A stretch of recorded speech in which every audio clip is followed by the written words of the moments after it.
Well, okay, I'll do it this way. So, how are you doing? Let's just take a quick slurg here. It's been a while since I've done this. Well, guys, today's topic is going to be very general. Hang on a minute here. Let's shut off the notifications. There we go. Okay, clear. All right. All right, there we are. Okay. So, hopefully everything's good where you are. Um, it's pretty decent where I am. And I'm just going to change a few things here. Let's see, save highlight, share. Okay. Okay, I'm back. It's been a while since we've talked. And over my shoulder here is a book written by my chosen adoptive father, Mr. George Caron. And the book is called Mouse on a String. Now, George wrote this book a while back, and the book came out in 2009, 2010, um, and it profiles his time as a warden in corrections here in Canada. There's interesting excerpts, including the name of the book, Mouse on a String, which details the time that a particular inmate who went by the name Mouse um, and her time during incarceration at the infamous, now closed, Prison for Women in Kingston, P4W. P4W housed many notorious inmates, and one of those being Karla Homolka. I've been saying for different times, different lives, that I would buy the book. Well, I finally caved last week and purchased the book. It was shipped up here from Ontario, arrived this afternoon, and I have it now, as you can see. Mouse on a String is fascinating reading. And I will put a little small caveat in there that the reading is, although fascinating, the type of nuances and things like this that are in the book are from a person of a different generation. Okay, George Caron hails from the um, generation from the 1940s onward, and he became warden of the prison for women in 1981. He was the youngest person to become warden of a penitentiary in Canada at that time. Um, since those days, other even younger people have reached the pinnacle administration chair, if you will. But George did well, um, and I can speak firsthand for the position. Um, he served Kingston and Canada very, very well during those years. And he served Corrections Canada from 1970 all the way till 2006, which is when he retired. He's still alive today and feisty as ever, I can tell you that. Very involved in his community in Kingston. As detailed in the book, he's a strong Catholic and very involved in the Catholic Church and Archdiocese in Kingston, Ontario. So salutes and hats off to you, George, if you ever see this. Um, yeah, so I finally got the book. Finally got the book. And I can say with all due respect, it was well written, but it was for an older, by an older person, not necessarily for an older generation, but by an older person. So there are some nuances there. Just be careful as you're reading it. and be aware of that. Um, so I haven't read the book through. I've only read a couple chapters of it, and let's see if I can hold it up here for you. I'll read the back end of it here. Residents of Kingston, Ontario watched with fascination as the walls came down. A local landmark is being obliterated before their very eyes. The infamous Prison for Women, the P4W, opened in 1934. Canada's only maximum security women's penitentiary at its time had finally closed. That was on July the 6th, 2000. And it reads, George entered this institution as a young man in the 1970s. In time, he became the warden of the prison at age 36, the youngest warden in federal corrections at that time.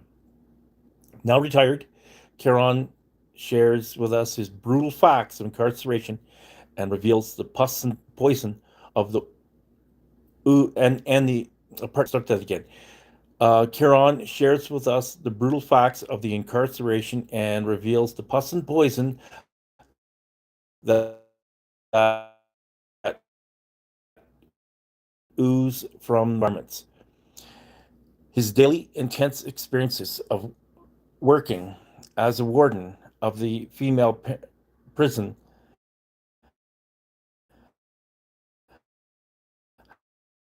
have prison life and justice. His memory by the various personalities that he encountered.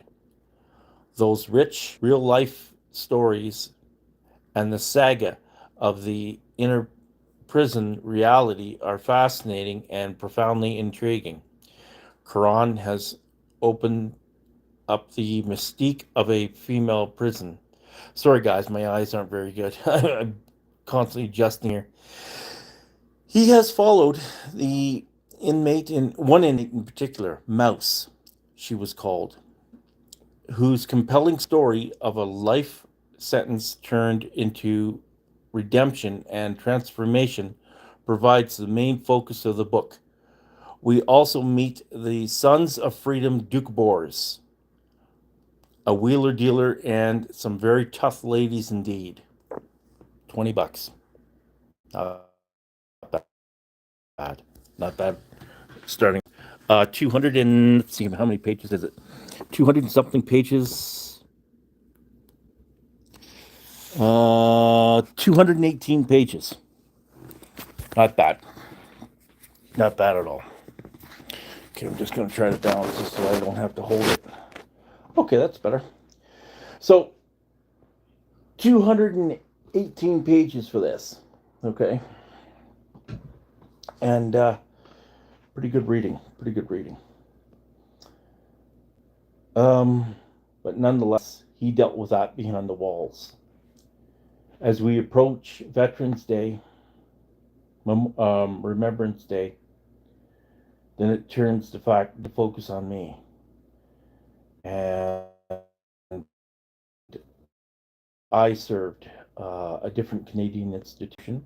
I served the Canadian Armed Forces. I served as a private investigator and security officer in private security and investigations. And I also served in the Canadian Armed Forces for over a decade. Yeah. You know, I've had so many things happen in my life, and it's a strange feeling, you know. Here I sit here in front of you, 53 years of age, going on 54, and I reflect back. I'm retired, fully retired, and I reflect back. I look at my life going back and all the action I've been through, and some of the other adventures too. You know that happened a little bit later, but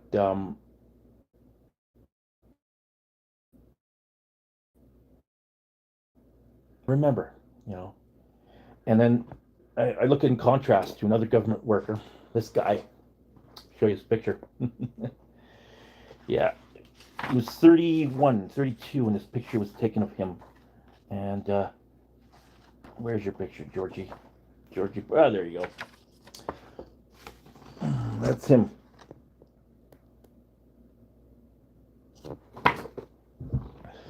That was Pop in 1980, 1981. And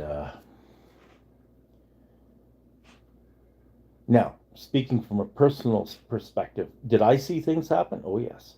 Did I see him leave in the middle of the night to go and deal with inmate situations? More times than you can think. Did he come home? Did he miss supper times? Yes. Did he carry his workload home with him? Yes. Okay. There wasn't much out there in the 1970s and 80s for treatment of such conditions like I have, post-traumatic stress disorder, and so many other ailments. And it's been proven all it takes is one very strong incident to have happened, a very strong negative incident to trigger something like post-traumatic stress or other things, and then the person's life gets spun. You know, they lose control of their life, and it just goes out of control. Um, I look at it. I look at it, and I offer a hands off to him. Um, I certainly um,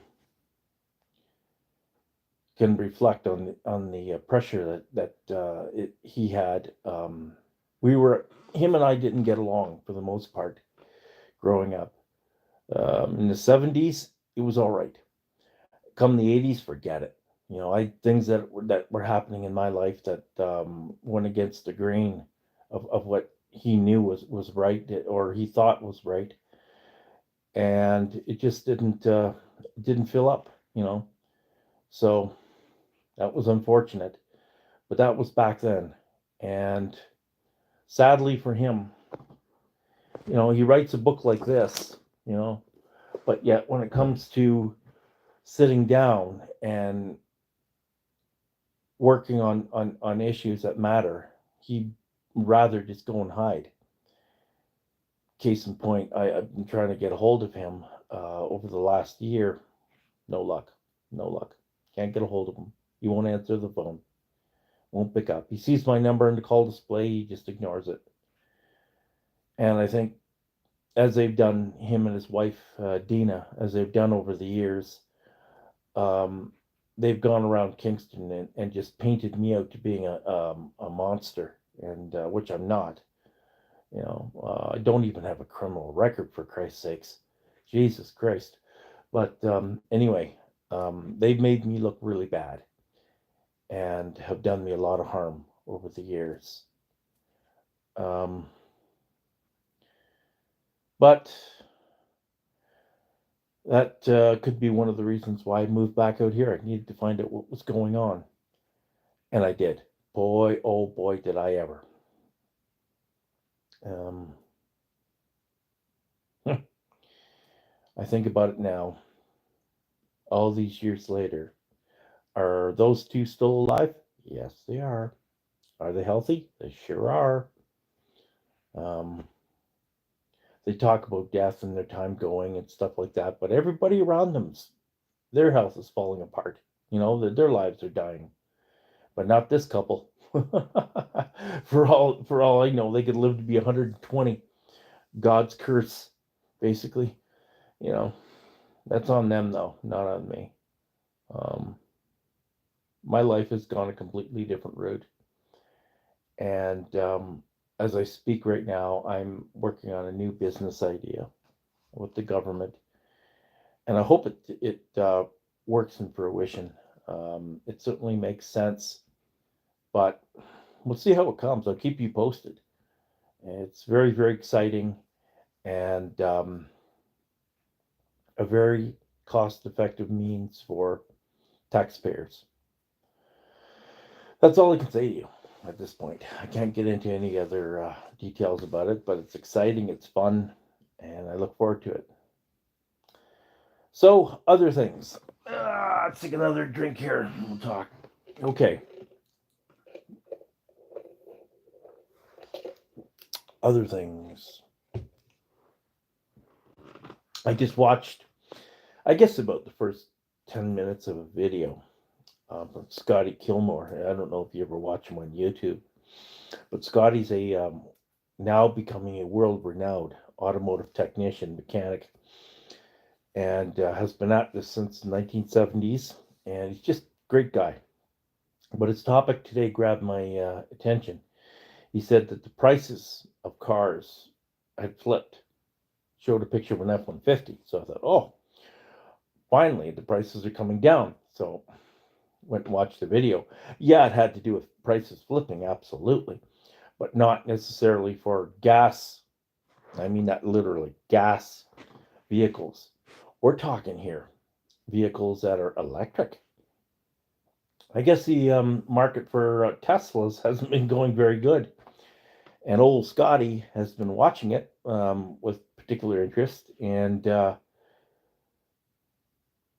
if my what's going on in my mind, the images that are happening in my mind are true, then these unsold Teslas are sitting on lots all over the United States and Canada, brand new, still in the wrap, with stickers on the windows, but the stickers, the lettering is fading, and in many cases has faded completely off the sticker, and the sticker just sits there. It's a white sheet, white sticker on the windshield. And that's what happens when a car doesn't sell. The sticker fades. So, wow. Um, Scotty Kilmore brought that to mind, and he certainly hit the nail on the head when he said a Ford F-150 for $89,000. I don't think so, and he's right. Electric or not, they're not worth that kind of money. They're not even close to being worth that kind of money. Uh, People that see that get disgusted. They go into Auto Trader, they find a low mileage Dodge Ram with maybe 20 or less thousand miles on it, and they'll go and they'll buy the $20,000 Dodge Ram, and they'll turn around and say screw you to the dealer with the 80 or $90,000 Ford F-150. So the dealer's stuck with those vehicles in their lot. They're not selling them. So what happens? The car goes from the dealership lot back to a dealership wholesale auction, and then goes and gets cycled into the rear of their lot. So it's way out in the country somewhere, and these lots are filled with brand new unsold motor vehicles that nobody wants, and they go back there and they just sit there. And as the model year wraps around to the next model year and the next model year, what happens is that these cars are eventually just sold off as unsold dealership invoice stock, and they go and they leave the lots and go into used car lots, and then try their hand there, and in many cases, doesn't happen there, and that car will forever be circling around and around. Have I seen this before? Yes, in the 1990s, when I was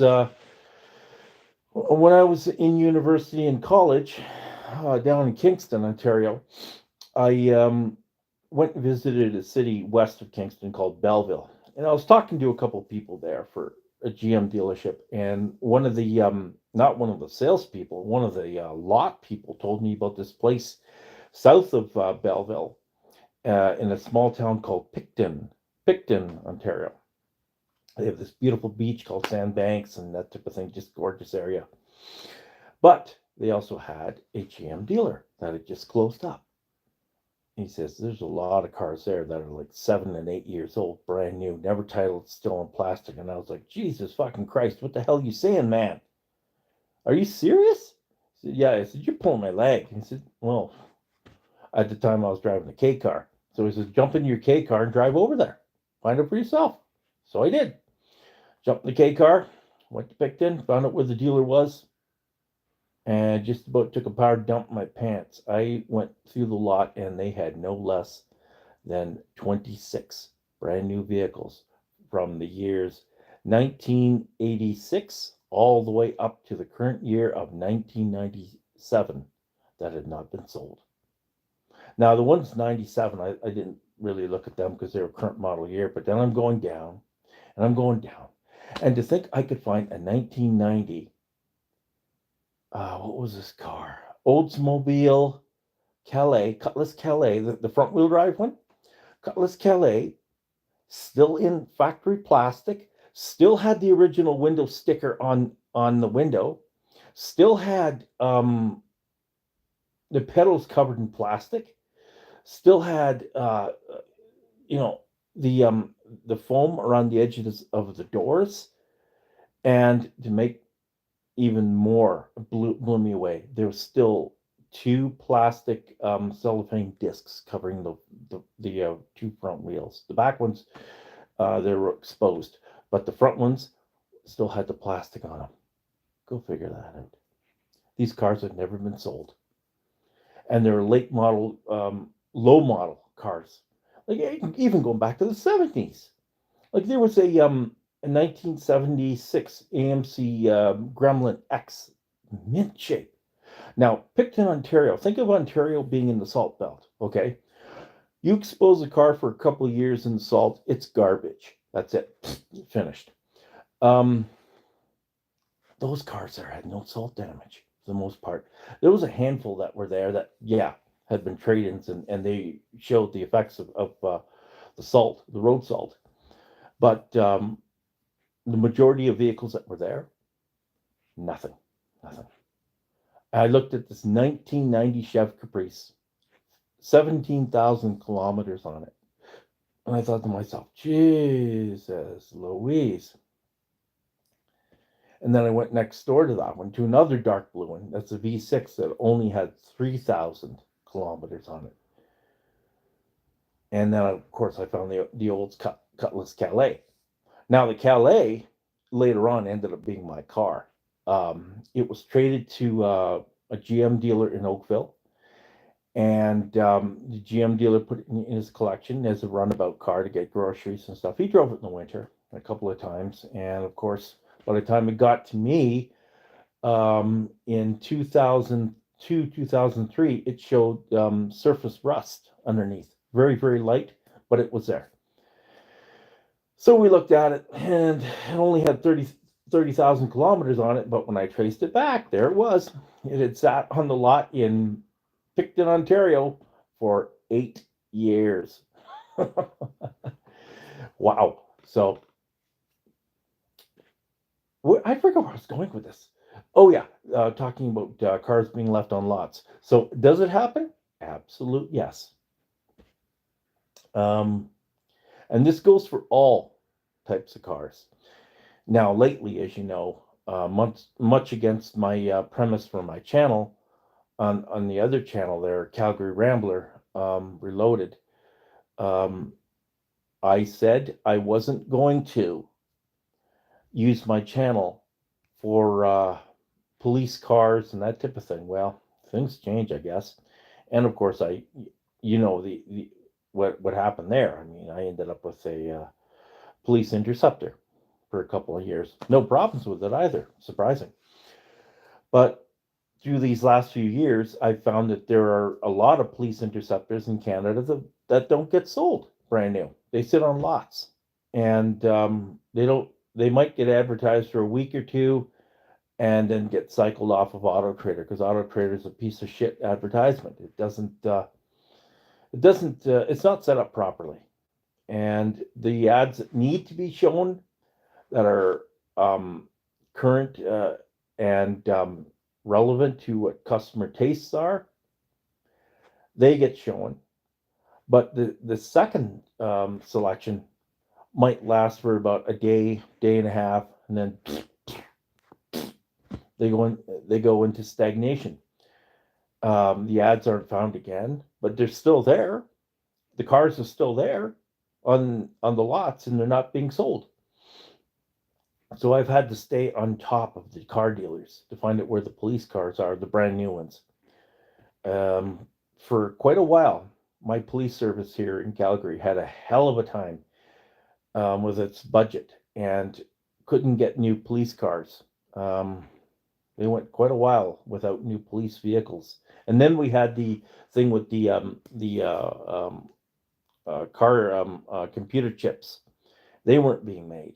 So there was that much more of a delay. Then it was the United States that was in front of us. They got precedence over Canada. And then it was the big police forces in Canada first, and big police forces down east that were first. And we didn't get anything. So we're just now starting to get caught up here. And it's only in the last little while that we've started seeing newer police cars on our police service that are current body style. Wow, what an adventure we went through. So I'm watching, and I may or may not get one again. I don't know. I've enjoyed the fact that I've had a great time since August. I got two brand new TVs, one here in the living room and one in the bedroom, both 43 inch, both UHD, and just phenomenal, nice. All my bills are paid. Every bill that I've owed anybody any money to for the last 5 years paid off. I don't want anything to do with them. They can go fuck themselves. They're paid off now. Get the fuck out of my life. Um, and going forward from that, everything's been great. No complaints here. Mm-mm. So, do I want to go back into it again? That's like Scott. I respect his opinion. I respect his experience. And when he tells me that the U.S. market is shut down, like he's given hints here and there that it's going to happen, he's telling us it's going to happen. The market's going to tank in the United States for cars, and the values of vehicles will plummet. It's already started, though. Classic cars have started coming down. Do you remember 3 years ago there was a Datsun 240Z, 1969 and a half, yellow in color, one owner, all the way through the whole car's life, and proven original mileage of Jesus Christ, it was under 10,000 miles or something like that. Anyway, that car went for $310,000. Fucking Jesus Christ, $310,000 for a car with fucking um Jesus Christ. Oh, it had cardboard door cards lined with vinyl, and a complete vinyl interior, and the kick panels were cardboard as well. Now, like, fuck, man. Since when is vinyl and cardboard and a car that goes no faster than a 1972 Cadillac DeVille worth $310,000? You tell me. What's the upper price of a Model T? $175,000 for the very best Model T. What other cars that are comparable to this in price? Well, let's see. The Duesenbergs, yeah, we know that. In 1986, the owner of, I've said this before in another live, but I'll reiterate it. The owner of Domino's Pizza back then, he had two Duesenbergs, a Duesenberg J and a Duesenberg, I can't remember what the other model was, but one of them was a Duesenberg J. And the value then was $165,000 per unit. So flash forward to now, that's probably over $1 million a car. But a Datsun 240Z. I mean, oh, Jesus Christ. I used to be able to buy those things for $100 all day long. And that's as recent as shit. When I was working over, when I was operating my own dealership there, shit. I mean, I was finding these 240Zs in newspapers across Canada and US for like $100. People just didn't want them around. And now these cars are selling for ridiculous prices, like 35, 40,000. There's a one owner 71 or 70, I mean, that just sold yesterday on Bring a Trailer. for $45,000. One buyer. It was being slowly bid up to around 36,000, which is respectable. Then all of a sudden, one hog comes in and kicks it all the way up to 45. One guy, one bid. And I thought to myself, Jesus Christ, the car isn't worth that. So I kind of jibed him. I says, "You're going to pay $45,000 for a car with cardboard door cards and kick panels? You're an idiot. You're a fucking idiot. It's not worth that." And he just kind of laughed. Because he is a fucking idiot. It's a waste of money for that kind of money. Even the body work wouldn't be that much. You could take the car in, have it painted, body redone, the whole works for $7,000-8,000. Like, Jesus Christ, what equates to that kind of money? I don't know. It makes no sense to me. No sense at all. Just pure idiocy. So this jackass, whoever the hell he is, hopefully his transmission doesn't fall out. But it was a one-owner car, and not original completely. It had a number of things that were changed, but he bought it, and good luck to him. So, but yes, in general, the prices of cars have gone down. Where have I seen the price? Well, let me give you an idea here in my own personal experience. 1987, I was in the armed forces. I was posted up in Ontario, Canada, up in central Ontario, at a large base that we had back in those days. And I've been traded around quite a bit at that point. I went from a forward militia unit in Kingston, Ontario, to an infantry unit at the base in Kingston, Ontario. From there, I was shipped to Meaford, Ontario, and I served there for a little while, completing my driver training for heavy vehicles and starting on my mechanics training. Then I was shipped to Central Ontario, back and forth out of Ottawa. And I was at Uplands Air Force Base in Ottawa for a while, working on planes, and helicopters. Then I was shipped back to Central Ontario to forward operating base, and served time there. Then I went to Winnipeg, served time there. Then I went overseas. But anyway, it was crazy. But while I was at the forward base in Central Ontario, just outside of the base was a small used car dealer. And that used car dealer had quite a few interesting cars on his lot. And they were for the most part, pretty clean. And as I walked around the side of the building, I came across a 1968, you're going to love this, 1968 Plymouth GTX. Originally a 440 automatic car. Dark forest green with a black vinyl roof. High-end cloth interior.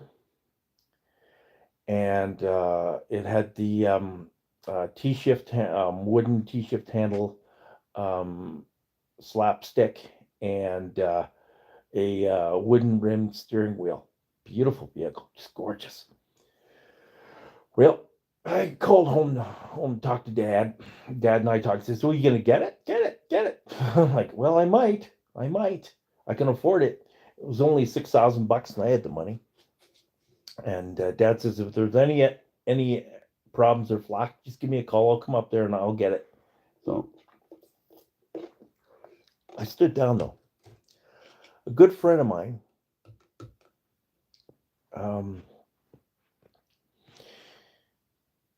he and I had gone to the dealership together, and we'd looked at some other cars. Like, there was also a 1976 Toyota Corolla GTS Celica. So that was the fastback hatchback, right? Beautiful shape. Had a gorgeous paint job on it. and beautiful interior. We took it out for a test drive. It drove like the 240Z, and we liked that. So we were thinking about that one, and that was only $600. I mean, nothing, right? And I thought to myself, I could get this. I should get it. And called Dad, and he said, "That's a lot cheaper than 6,000. But son, I'm gonna leave it to your judgment, which one you want." Well, end of the day, I didn't end up buying either one and getting a truck from somewhere else. And I slept on the decision for the GTX. I regret that to this very minute of this day.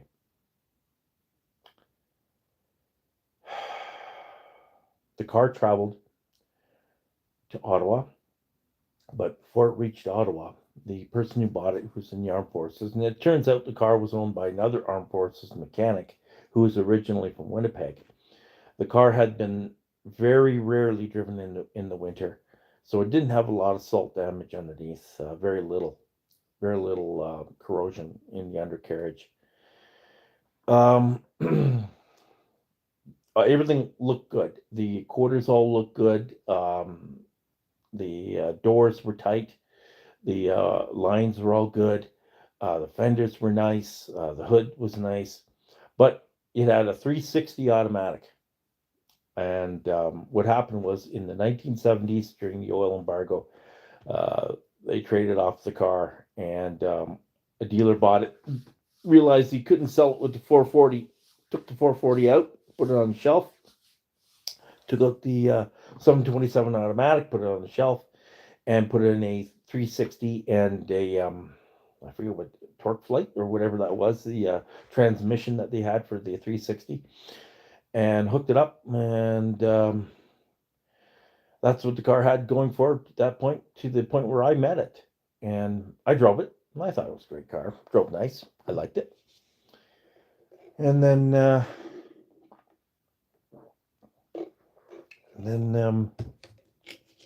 I slept on it. Then along came that other Air Force pilot who knew what it was too. And he bought it, took it with him to Ottawa, found out where the original motor was, and contacted the people in Winnipeg, bought the engine and transmission, and had it shipped to him. Promptly had it reinstalled in the car, and had the car cosmetically, I'm not going to say refurbished because it didn't need refurbishment, but freshening up and detailed.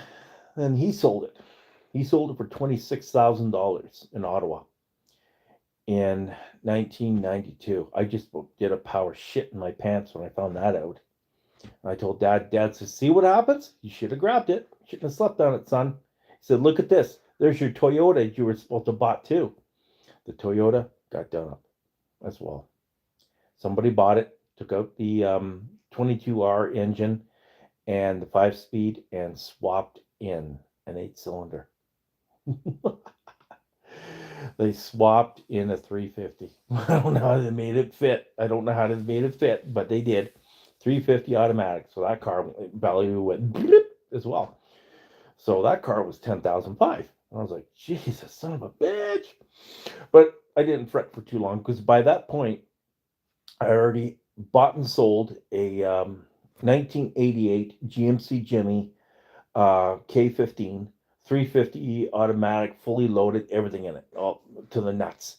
Bought that one in Kingston, Ontario, through Winnipeg, Steinbach GM in Winnipeg, because I did some time. What am I saying? I served some time in Winnipeg, on the base in Winnipeg, and then I brought that one to Saskatoon, traded that one for a 89 Chev Silverado, what I called the College Boy Special. That truck was fully automatic, power locks, windows, air, cruise tilt, 350, 5.7 liter THR 400 transmission hooked up to 373 rear gears, 8-foot box, silver on white paint, full warranty, GM gave you for a used vehicle because it only had a couple thousand miles on. Boom, boom, bang, bang, bang. Dad worked that deal, and then I got that one. So, by the time this ad came around, he had told me about the muscle car being sold, but that's not the biggest fallback. The value of that car. That car's value wasn't going down. Mm-mm. So the collector owned it in Ottawa for a while. He also had a car dealership, and he drove it for a little bit.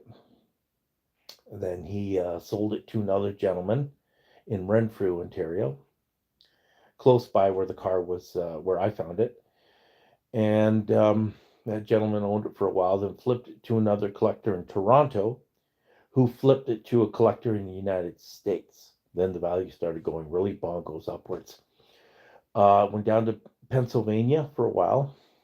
It landed in Georgia, and this is where it stings now. The car was recently found again by none other than Richard Rawlings and Company of Gas Monkey Garage. But Richard didn't budge on it. And along comes Richard's friend, Dennis. And Dennis has a TV show as well, and restores cars and that type of thing. Buys up really nice vehicles. He spotted, he really liked it too, but he didn't buy it. But there it was, right in front of my eyes again. And I just did a power dump.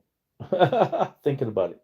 USD. It sold for $200,000 4 weeks ago.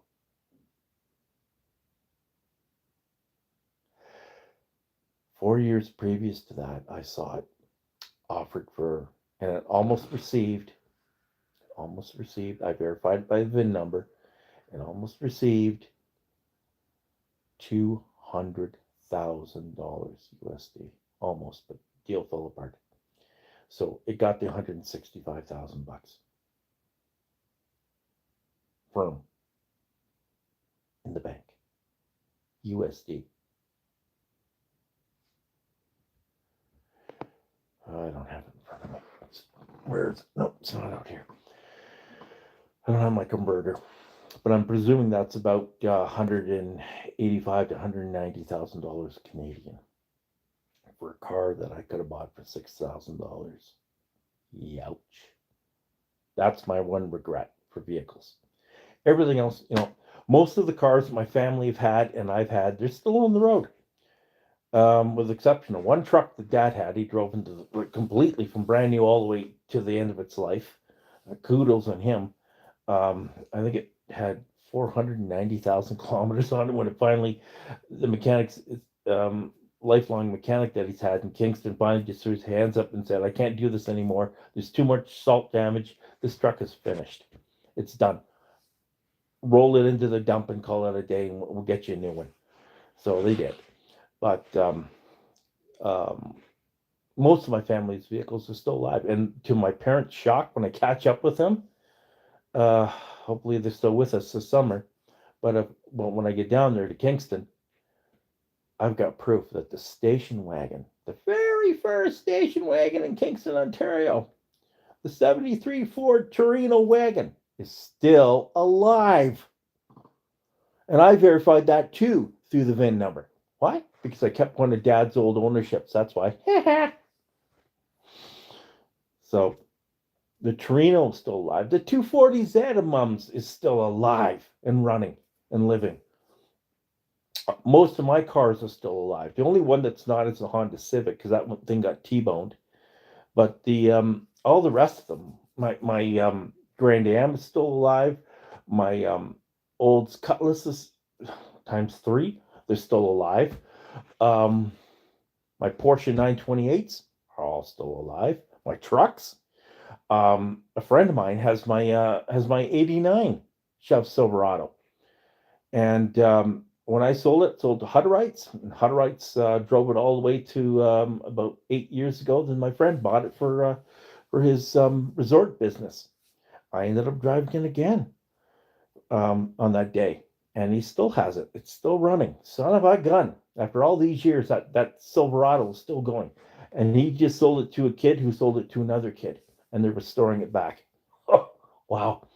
The GMC Jimmy was restored twice, and it's still running. It's still in really nice shape, apparently. All of my Datsun 240Zs, I had five of them, and one 260, early series 260. And my sun-kissed yellow 280Z. All of those cars still alive, still running. My Mustangs, my 5-liter Mustang GT that I bought in 87, she's still going. The T-top one, she's still going. And my 300 ZXs, they're still going.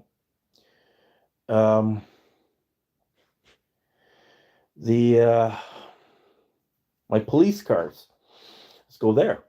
How many have I had that I kept for myself? Well, except for the one that I rolled when I was sideswiped by that Jaguar way back in 93.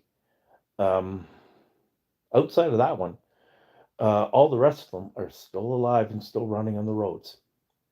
My 96 Caprice, the white one, that I bought from the OPP, the one with 1,800 kilometers on it when I bought it, because it had bounced off the car and then spun around and hit up, and the recorder panel bounced off lightly, bounced off a pole.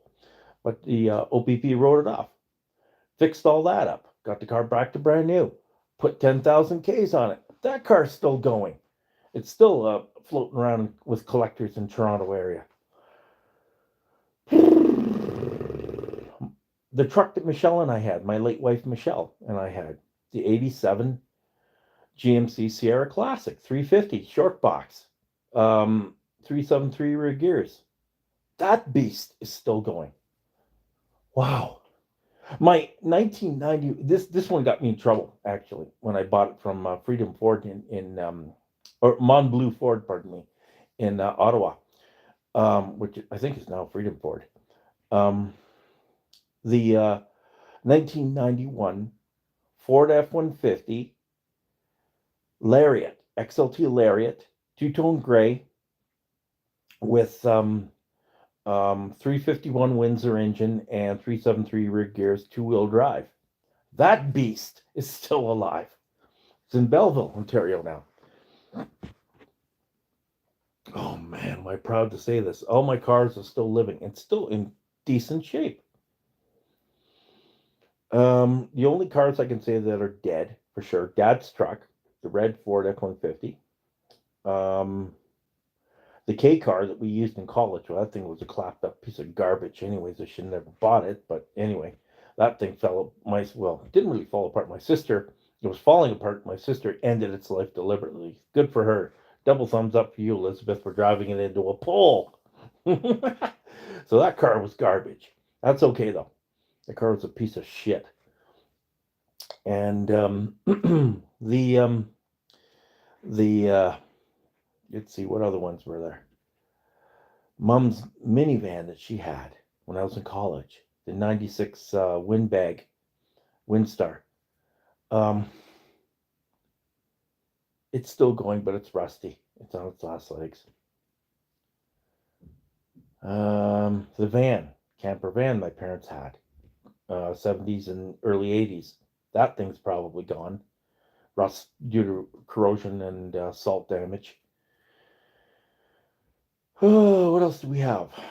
George had a stained gray, recycled again, clapped out Ford F-100, 300 V6 or inline six, 300 inline six, three in the tree.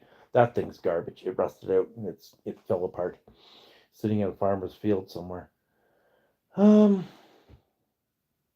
see, what else do I remember we had? Let me think. Oh, Starsky and Hutch, the Torino.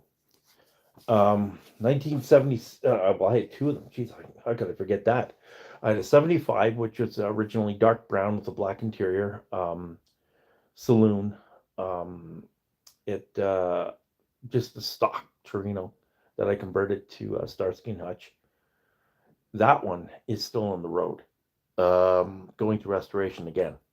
The paint lasted, and I have a picture of that somewhere in my phone here of that Torino.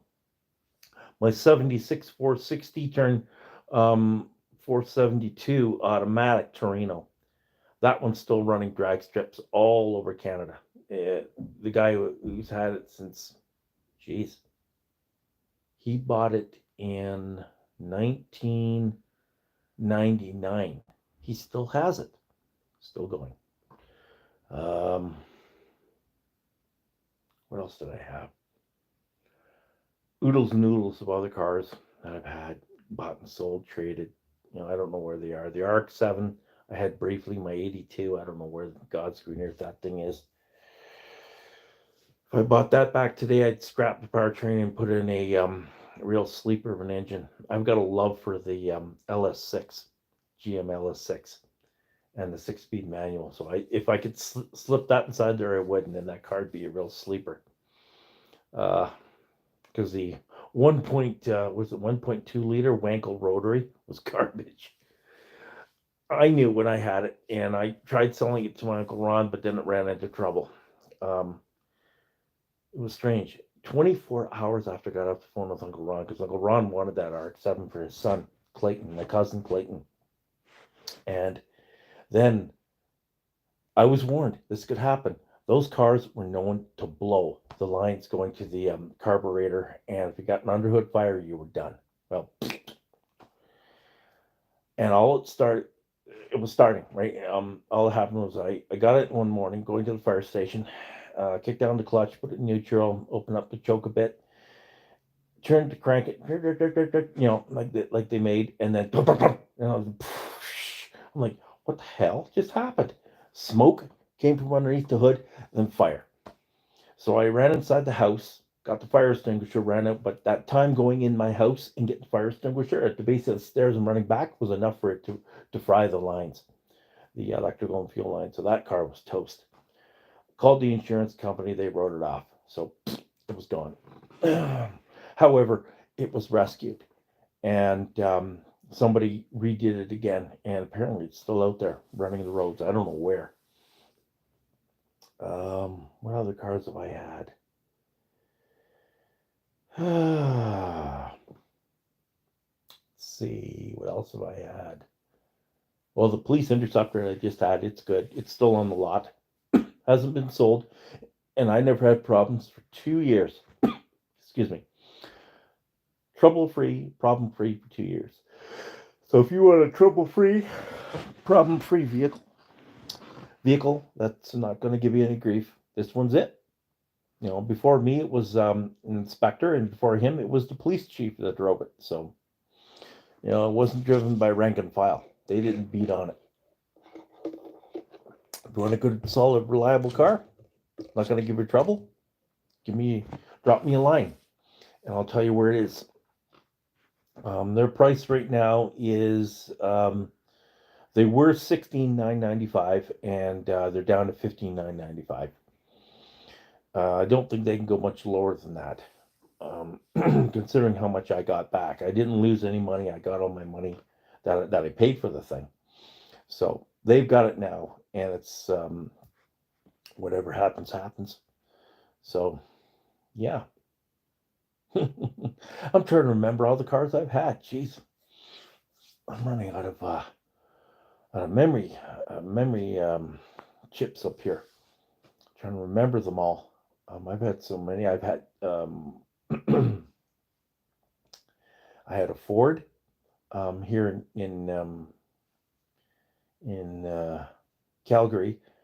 I've had a GMC 08 GMC Duramax, lifted up, everything done. That truck was completely restored and sold to a policeman who bought it and is enjoying it to this very minute. What else did I have? Oh, shit. There was as I mentioned, another Ford F-350, dark blue. I don't know what happened to that one. I have no idea.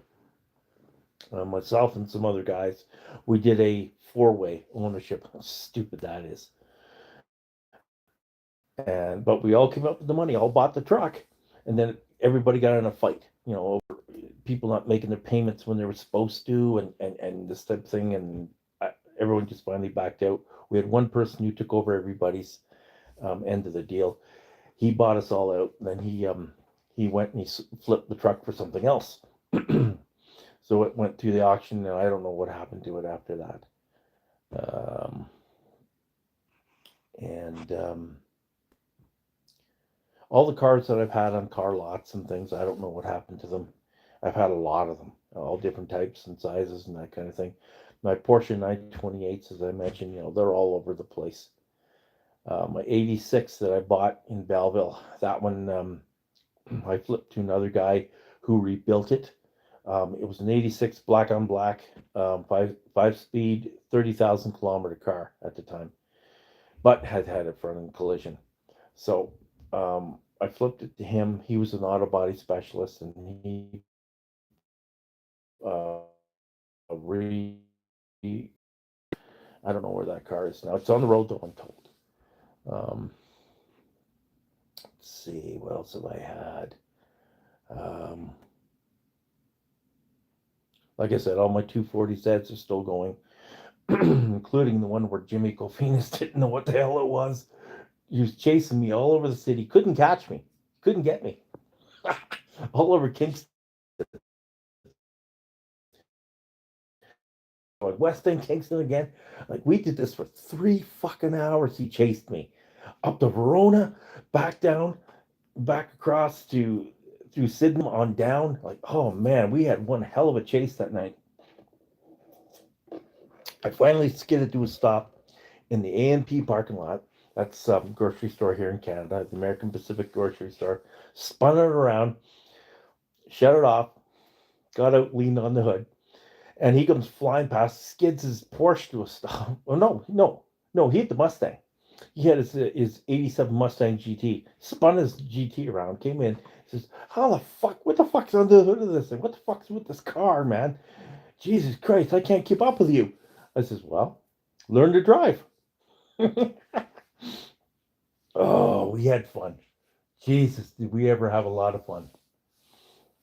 Man, oh man, oh man, oh man, oh man. Those were the days back then. And they could be the days again today if I was down there. But, well, I'm not going to start with but. I will put a moniker there that the reason why I'm not down there and I'm out here. Number one, the cost of living here is stable. Okay, it's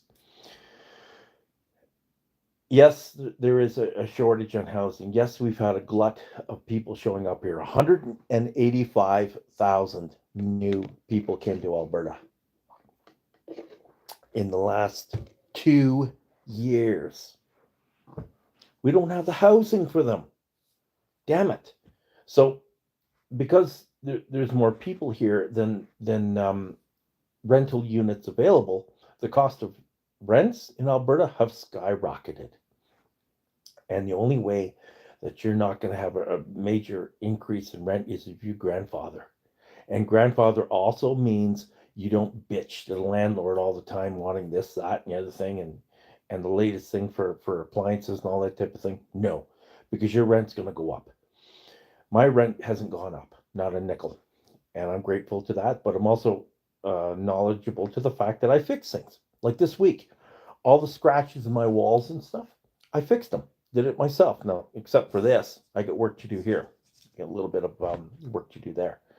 But outside of that, you know, all the plaster and everything else repaired.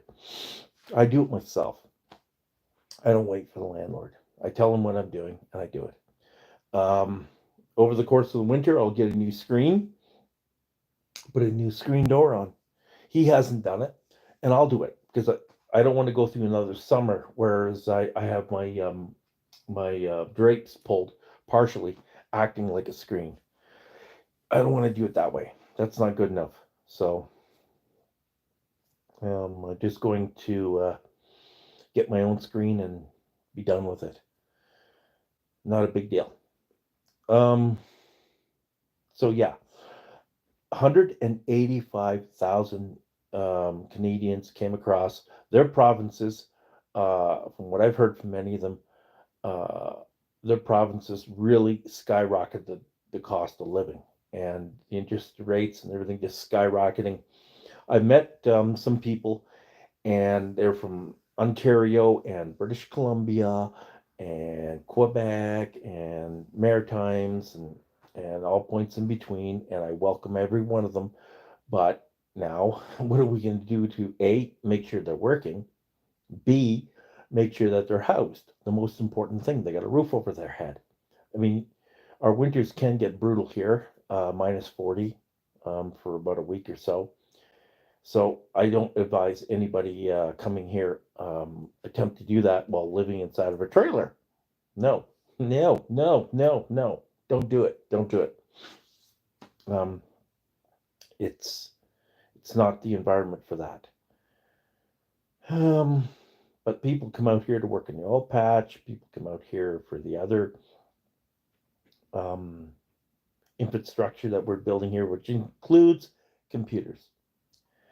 Now, the other thing I like about Alberta is that if you put a company here, Fortune 500 um, golden chip computer company here, okay, let's say, and you set it all up, your people don't have to be inside of an office tower. Earlier this week, I was on my, actually, even last night, yesterday evening, I was on my TV here, and I came across a channel that excuse me, it advertises or advertises. Oh fuck, wrong word. It features jazz music, blues, that kind of thing, and while the music is playing, you see drone footage of different cities in North America and around the world, actually. Even Dubai is featured. But Calgary was featured. That's the one that grabbed my eyes was Calgary. So I'm listening to this beautiful music. I'm watching it on my brand new TV here, and everything's in 5K. So you can see the people inside the buildings. So I started paying attention after about 5 or 6 minutes and looking at the buildings closely. And it became aware to me that one of our towers that was all lit up only has 3 floors out of 50 floors that are occupied. The rest of them, nobody in there. You could see the security guard walking around on empty floor space as the drone flew past over top of the building. So you don't need big buildings for to house employees. Give them a laptop, give them a cell phone, and they'll be fine. They can be anywhere in the world as long as they're at their meetings that they're set up for Zoom wherever they're at. So they go to a quiet place on a beach, right, and make sure it's not windy. They'll sit down and they'll have their meeting with their bosses and that type of thing. Then they go back to doing what they do on the laptop, putting in their day's worth of work or whatever it is. It's a lot easier to do it that way, I'll tell you that, and get the day wrapped up, you know, basically within 2.5 hours, as opposed to being in an office tower and going through ordinary day functions, and it takes a lot longer that way. So going forward, I have to give double thumbs up to the millennials for coming up with this, and another double thumbs up for millennials for coming up with the delivery, Uber and Uber Eats, so on and so forth. So you don't have to leave your house. You don't have to go anywhere. You just call, or not even that. You don't even call. You go onto an app and go da da da da da on the app, boop, boop, boop, boop, boop, boop, boop, boop, boop, right? And order whatever it is you want to order. Like my clothing, I've ordered. I've ordered the TVs came through there. My food, my restaurant food.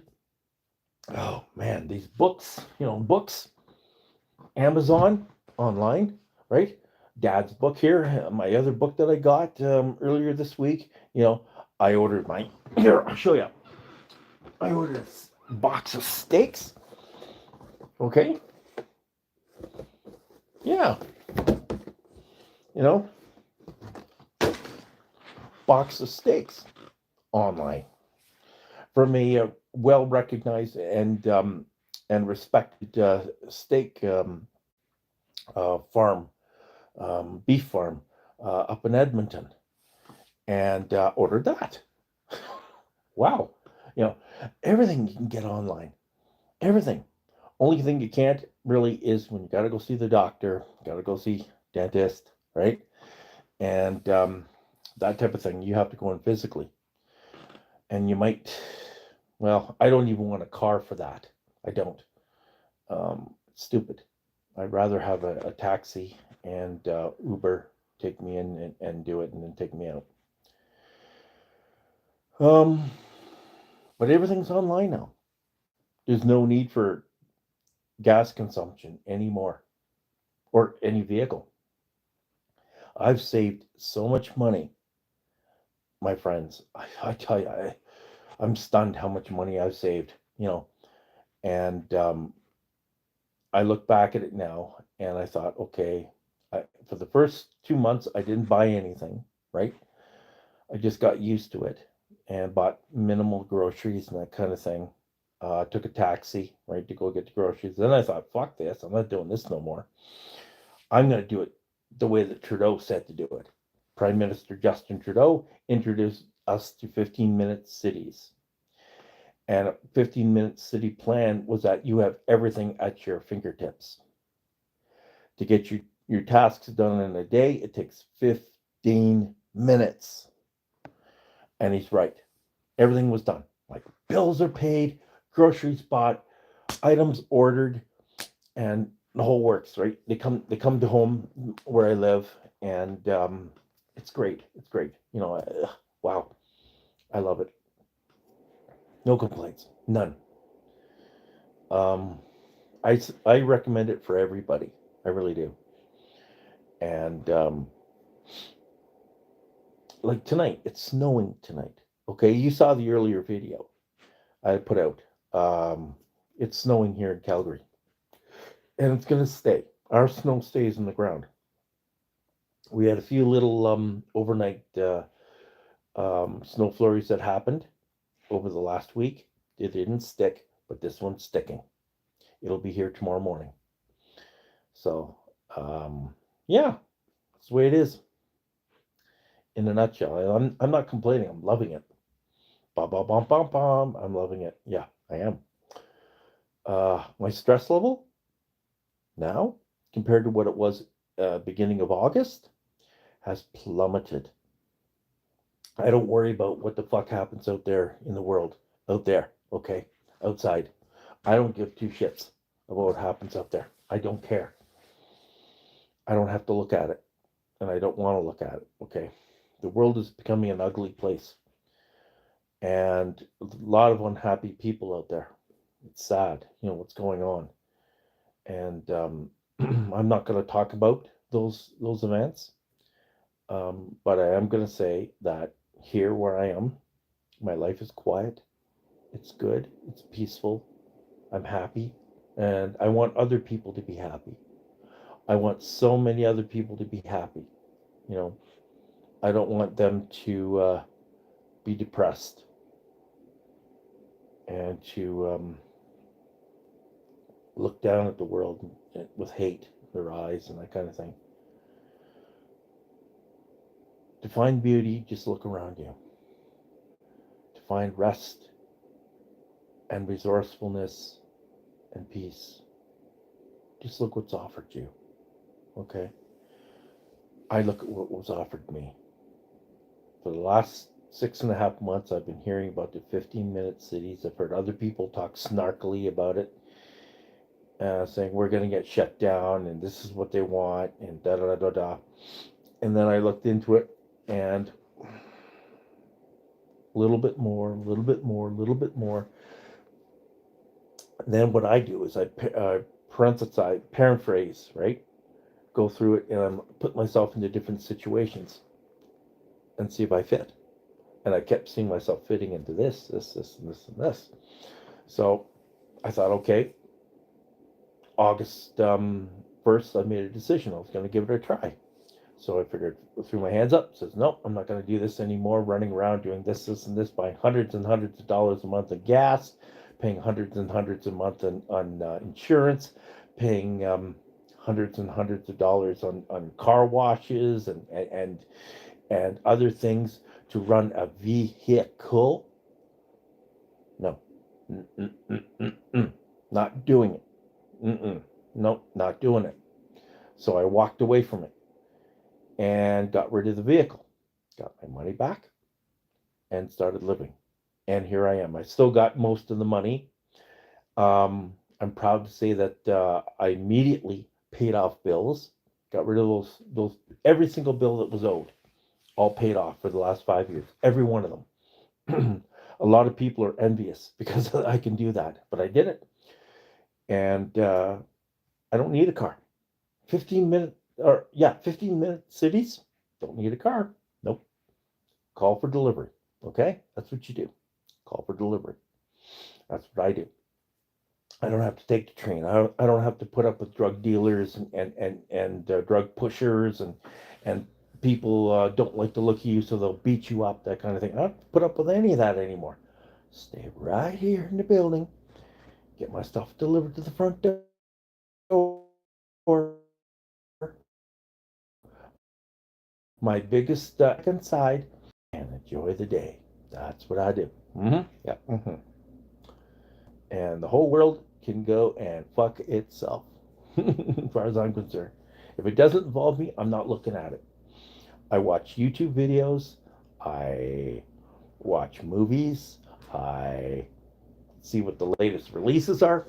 I got lots of popcorn and lots of chips,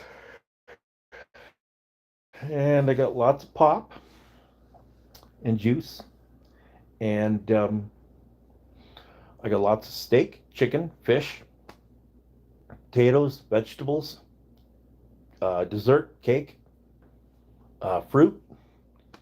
I got everything, spices, you name it. I got it all. I don't have to worry about nothing. So this is how I'm living my life, and I'm not going to implore it on anybody else because everybody has a different life. Okay, a lot of people, the 15-minute cities won't work, and that's unfortunate. I find they really have to hustle. They are where I was 5 years ago. They have to really, really hustle, okay, to make anything work. 6 years ago, actually. Yeah, 6 years ago. And they have to really, really hustle. I remember the hustle too well and how bitter it made me. You know, it wore my body down, it beat my body up. For what? I didn't get ahead. You know, yesterday I came across a picture of my old ID card that I had. Why? Because the driver's license was back then in 2019. It was suspended. Okay, due to non-payment of a non-moving fine, and I had no money at that point to pay it off. 2020 comes around, I had the cash. I immediately paid the thing off all at once. Boom, bang, gone. Got the license back. Then I said, I want to get going with insurance, bring down the rate of insurance. So I bought Bone Crusher. And then Bone Crusher became the Squad. Owned the Squad for 2.5 years. The insurance plummeted. Now I have no need for any vehicle or anything. I might get a vehicle just, you know, for that reason. I question my sanity, really.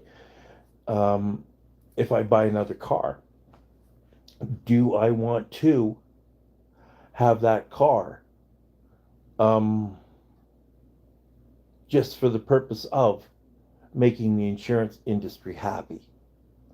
Or do I really need to do that? So I'm looking at all angles now, including rentals. where I might want a car. If I want to go to Edmonton or something, do I need a car for that? Like I said, I don't like moving, walking long distances, that kind of thing. It's just, my body's tired of all that.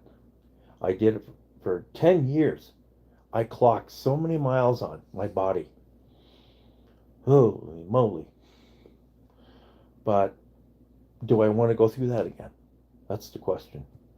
One trip I want to take is to Saskatoon to go see family. I got family in Saskatoon that are dying to see me. Problem is, do I want to do this bit with a rental car and all that stuff again? I've got enough money to substantiate a rental car. Yes, you need $500 on a credit card. And number two, you need to be able to support the car during that time. Well, I can do that, um, but do I want to with a rental car, or do I just want to use public transit, right? Uber here and Uber there. It's hard to say. We'll see. Yeah. Talking about buying things online. I'm looking at my picture here, and you see this?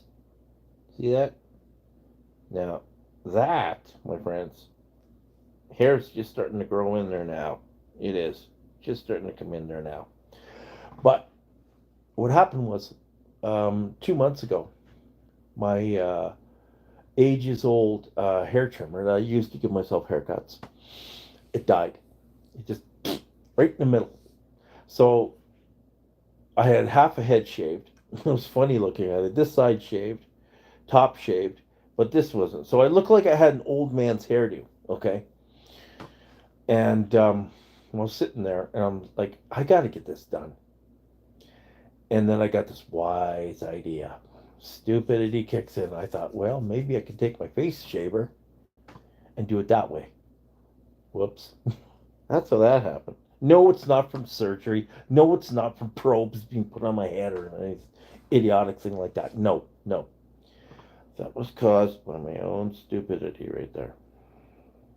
Just like the wrinkle in the back of my head, having a ball cap too tight on my head. Stupid.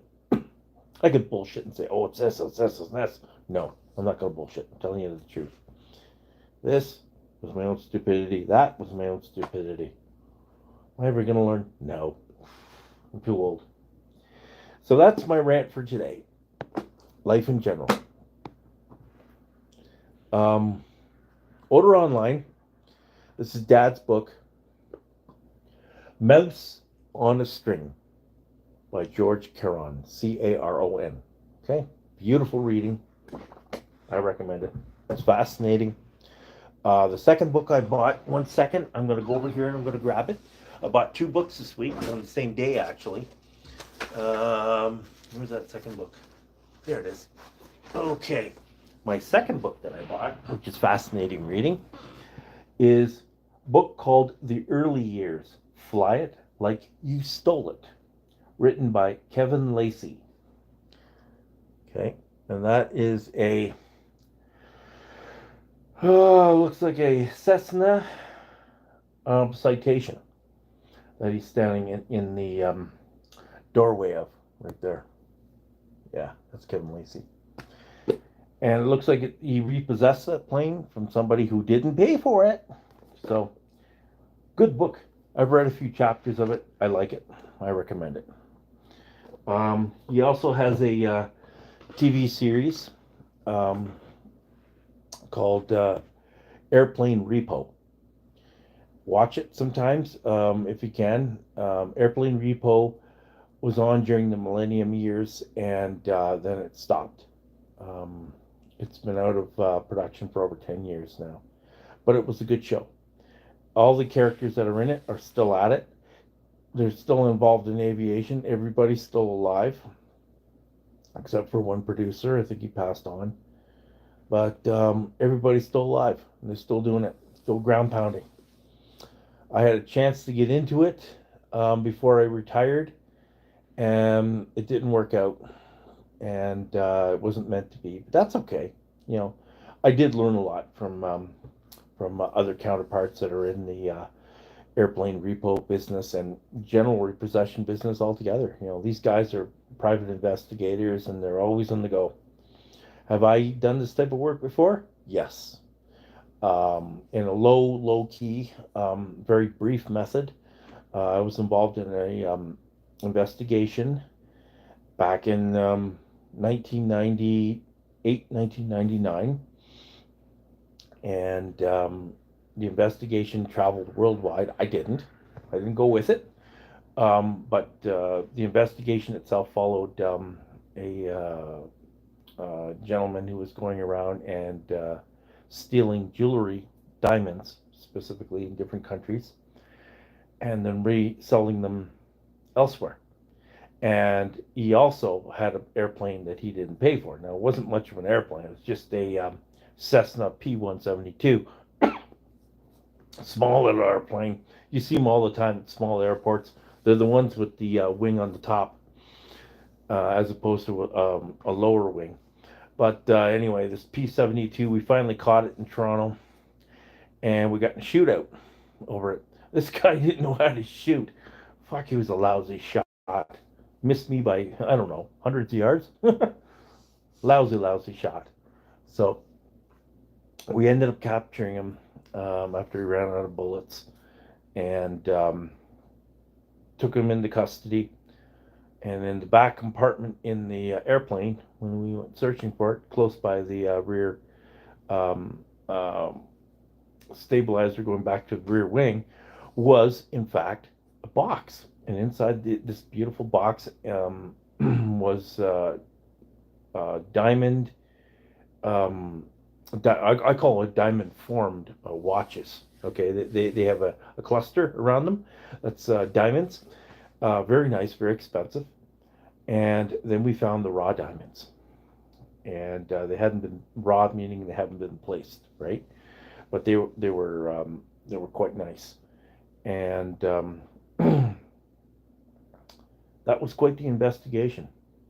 A lot of time, 2,000 hours put into that investigation to finally catch this fella. And he was wanted in Canada, he was wanted in the United States, he was wanted in Panama, he was wanted in Brazil, he was wanted in England, he's wanted in France, he's wanted in, oh God, so many countries. It's unreal. Whew, but we got him in Canada. Yep, the RCMP were involved, Toronto Police, Ontario Provincial Police, Sûreté du Québec, Calgary Police, Vancouver Police, the RCMP, United States, the FBI, Department of, I guess because there was a boat involved, Department of Fisheries was involved at some point. Just so many agencies involved in this worldwide. French police, Scotland Yard, you wouldn't name it. You name it, they were there. I mean, jeez. But we got them.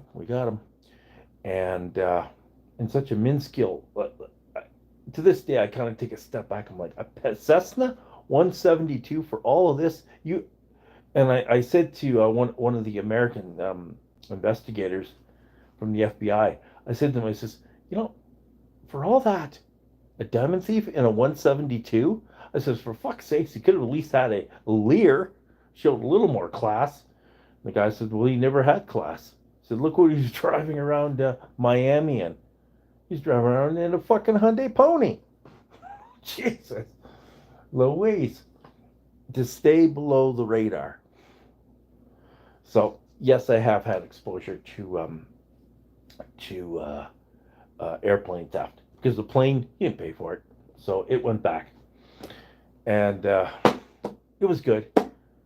My dad, George Caron, show you his picture again. He was aware of this. George marvels at my career. Okay, that's my dad. Right there, Daddy-o, right there. He marvels at my career. He wishes he hadn't been in the office for so long, but he had a good career too. I mean, kudos to him for being able to help people who've gone astray of the law come back and actually become good reproductive productive citizens of the state, you know, and they don't commit crimes again. They don't go back to prison again. Most of them that have been through, they've done what they've done, and that's it. And that's it. You know, I just wish he understood me. That's all. The clock is ticking. Life is getting on. You know, I'm enjoying as much as I can because I know I've had a few revelations, and well, for me, I don't know. It'd be nice if I could see a few more years, but I don't know. Not sure at this point. We'll see what happens day by day. I take it. It's a privilege being here, though. Okay, it's a big privilege. God has been here for me, and He's allowed me to be in this privilege every day, every day. Even though sometimes I cuss and swear, I know I shouldn't do it, but He's been there for me, and you know, this man doesn't understand me at all, not whatsoever. There's no knowledge to who I am. And the clock wears down. I'm wearing down. You know, I don't know. I don't know anymore. So, anyway, putting that all aside,